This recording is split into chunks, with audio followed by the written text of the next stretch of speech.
Shalom pemirsa, dimanapun Anda berada, adalah satu sukacita tentunya kita dapat kembali bertemu untuk mempelajari kebenaran firman Tuhan melalui buku pelajaran sekolah sahabat kita, di mana sepanjang satu kuartal ini kita terus membahas melalui buku surat Petrus yang pertama dan surat Petrus yang kedua. Ini adalah pengalaman pribadi Petrus, ketika dia dirubahkan dalam setiap karakternya untuk mempunyai karakter yang sama seperti Kristus. Untuk itulah Kristus memanggil dia, Petrus, gembalakanlah domba-dombaku. Pengalaman yang sama tentunya adalah suatu pelajaran juga kepada kita hidup pada zaman ini. Untuk itu biarkanlah sebelum kita mempelajari pelajaran sekolah sahabat hari ini, kita dapat mengundang setiap anggota keluarga kita. Dan jangan lupa juga siapkan Alkitab berada dekat kita sehingga kita dapat membaca secara pribadi ayat-ayat yang kita akan bahas dalam pelajaran hari ini. Judul pelajaran kita pada hari ini adalah bagaimanakah kita harus hidup? Ini adalah suatu pertanyaan yang tentunya adalah suatu hal yang ingin kita tanyakan. Bagaimana seharusnya kita hidup sesuai dengan rencana dan kehendak Tuhan? Suatu tema yang Petrus juga sering ulang-ulangi. Bagaimanakah seharusnya kita harus hidup? Dan tema ini adalah suatu hal yang penting bagi Paulus. Untuk itu dia ingin memberikan suatu pelajaran dan dia nasihati secara berulang-ulang. Dan dinyatakan dengan pertanyaan yang ditanyakan di dalam 2 Petrus 3 ayat yang ke-11. Kita sama-sama membuka Alkitab kita. 2 Petrus 3 ayat yang ke-11. Ini adalah hal yang Petrus ingin tanyakan. Ayat yang ke-11, jadi, jikalau segala sesuatu ini akan hancur secara demikian, betapa suci dan salehnya kamu harus hidup. Ya, Petrus memberikan suatu amaran kepada kita. Jikalau memang seandainya segala sesuatu di dunia ini pasti akan binasa, akan hancur, maka betapa salehnya seharusnya kita ini harus hidup. Ini adalah suatu amaran, suatu nasihat yang Petrus juga ingin agar kita dapat selalu mengerti dalam kehidupan ini. Betapa suci dan salehnya kamu harus hidup. Apakah suatu hal yang terngiang-ngiang di dalam kehidupan kita tentunya pada saat ini? Kita juga dapat membaca ayat-ayat yang Petrus juga kita dapat lebih pahami untuk kita dapat mengerti apa artinya kesalehan dan kesucian hidup dalam kehidupan umat-umat Kristiani tersebut.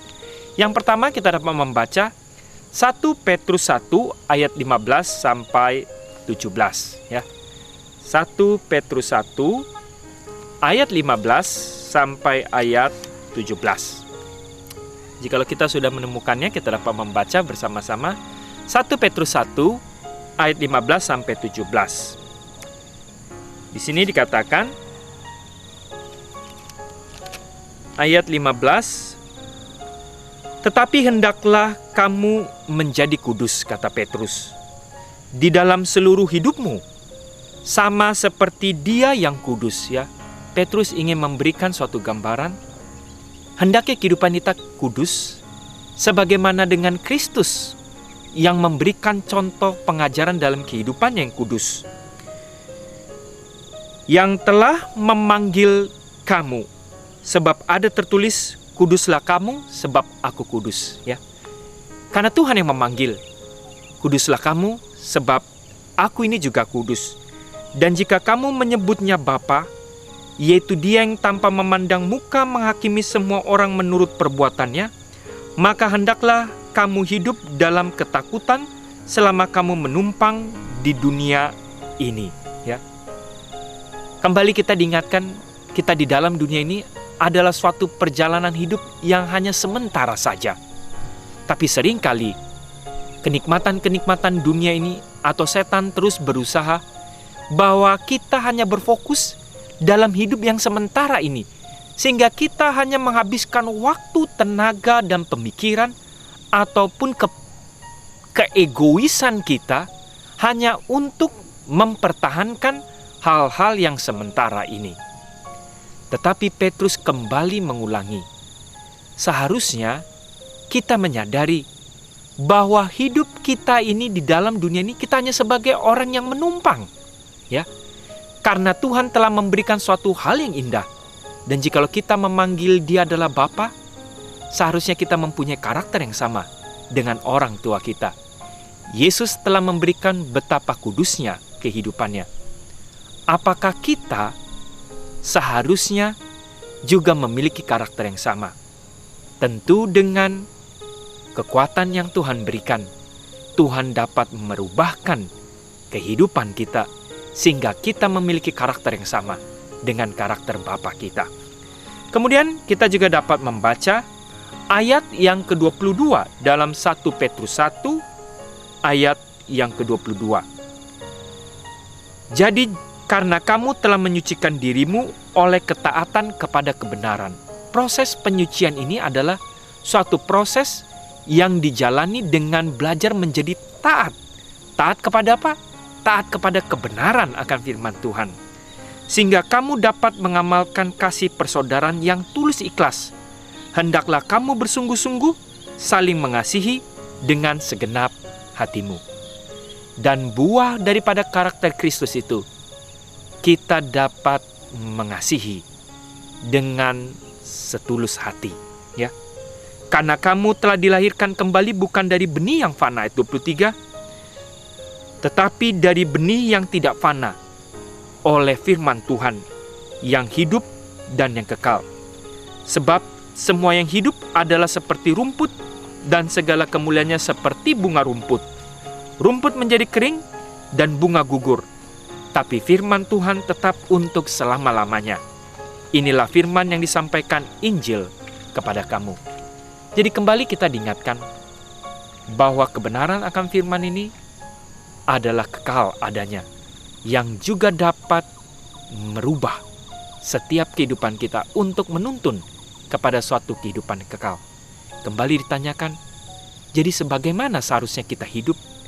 Kita hidup dalam dunia ini yang hanya bersifat sementara untuk mempelajari karakter akan Tuhan, sehingga kita dapat membuahkan kasih yang sesungguhnya.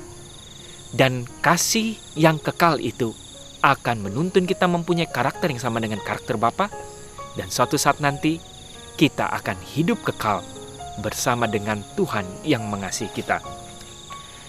Hal yang berikutnya yang kita dapat baca adalah di dalam 1 Petrus 2 ayat yang ke-1, ya.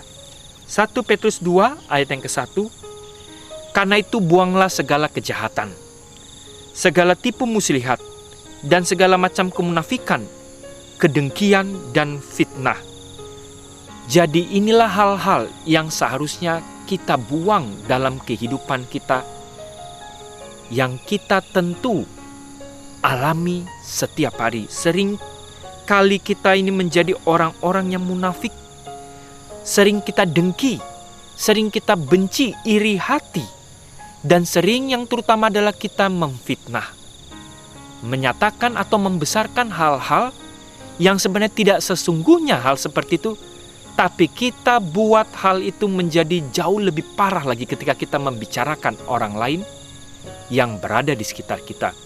Dan hal-hal ini seharusnya hendaknya kita buang dalam kehidupan kita, karena hal-hal itu adalah hal-hal yang jahat dan tidak sesuai dengan karakter Kristus. Tentu dengan pertolongan Tuhan, seharusnya kita isi perkataan-perkataan kita dengan perkataan-perkataan yang membangun untuk sesama kita. Di dalam keluarga, biarkanlah kata-kata yang membangun. Di antara dengan teman-teman kita, di antara rekan sekerja kita, rekan sepelayanan kita, anggota-anggota gereja kita, atau lingkungan masyarakat kita.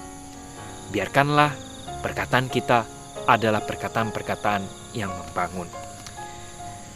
Petrus mengkaji perilaku Kristiani beberapa kali dalam 2 suratnya. Dan beberapa tema yang lain dia terus ulangi.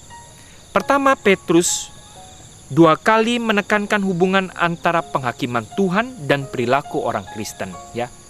Petrus kembali selalu mengulangi bahwa penghakiman Tuhan selalu dihubungkan dengan perilaku daripada setiap manusia ini.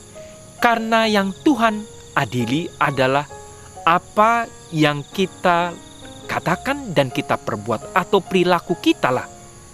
Karena Tuhan itu adil dan Dia mengadili berdasarkan dengan apa yang kita lakukan, baik perkataan ataupun perbuatan. Allah adalah hakim yang menghakimi setiap orang dalam 1 Petrus 1 ayat yang ke-7 dan 2 Petrus 3 ayat yang 11. Dengan demikian, bagaimana seharusnya manusia itu hidup? Itulah sebabnya dia kembali terus mengulangi betapa salehnya atau betapa kudusnya setiap manusia itu seharusnya hidup.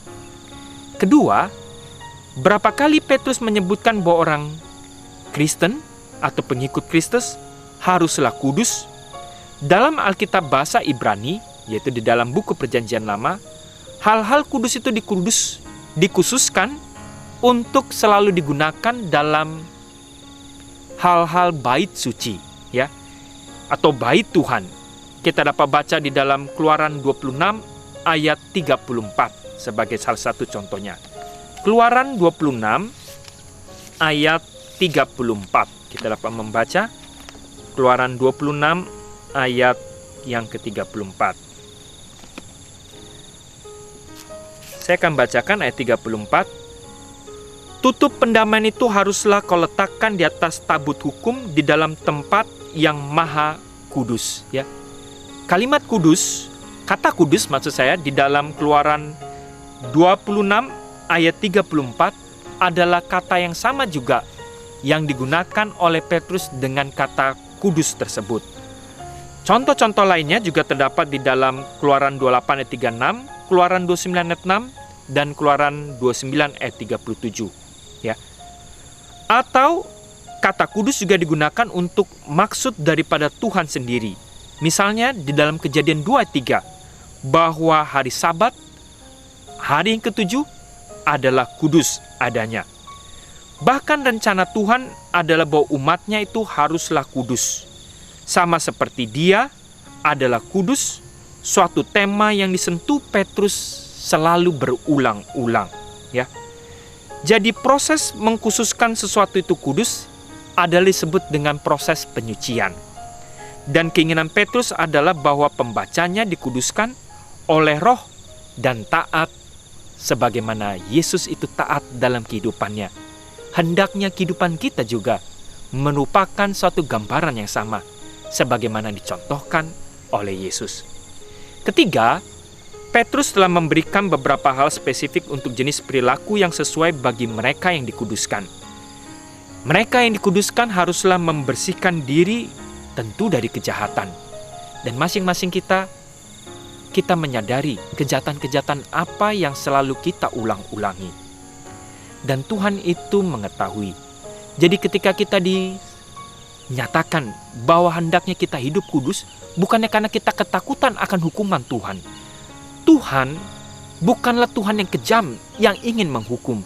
Tapi Tuhan adalah Tuhan yang pengasih dan panjang sabar. Karena hal-hal yang bertentangan akan hukum Tuhan itu akan menuntun kita kepada kematian. Sedangkan Dia ingin kita hidup yang kekal. Untuk itu Dia menginginkan kita mempunyai karakter yang sama, sebagaimana firman yang menuntun kepada hidup yang kekal. Dan hendaknya ketika kita menaati, bukan karena kita ketakutan, tapi kita mengerti bahwa setiap perintah-perintah Tuhan itu adalah menuntun kita kepada sebuah kehidupan, bukannya kematian, sebagaimana iblis yang selalu tipu atau pelintir mengenai karakter yang kejam daripada Tuhan tersebut. Jadi kita dapat mengerti bahwa proses dikuduskan adalah suatu yang membersihkan diri dari hal-hal yang jahat atau dosa-dosa itu sendiri. Dan kemudian hendaknya kita tidak melakukan tipu muslihat, kemunafikan, kedengkian, dan fitnah. 1 Petrus 2 ayat yang pertama. Mereka harus memiliki roh kesatuan, mengasihi satu sama yang lain, dan merendahkan diri. Ya, proses berikutnya kita harus memiliki Roh Kudus untuk saling menyatukan di dalam Kristus, ya.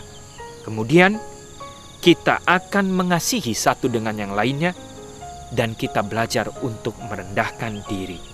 1 Petrus 3 ayat 8 dan 9. Mereka harus memiliki juga kebaikan, kesalehan, dan kasih. Dan kasih dasarnya adalah kasih Kristus.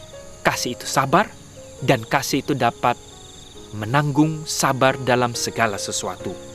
Di dalam 1 Korintus 13, ini adalah suatu gambaran yang sesungguhnya akan kasih Kristus. Bahkan mereka harus tetap mengasihi. Akhirnya Petrus mendorong para pendengarnya untuk menyerahkan kekhawatirannya, setiap kekhawatiran dalam kehidupan ini, kepada Yesus. Dan inilah adalah satu pelajaran yang tentunya kepada kita. Bagaimana kita ini harus hidup, betapa kudusnya kita harus hidup. Dan serahkanlah segala sesuatu itu kepada Kristus. 1 Petrus 5 ayat 7. Maka Dia akan mengubahkan kehidupan kita dan kehidupan setiap rumah tangga kita. Kiranya Tuhan memberkati.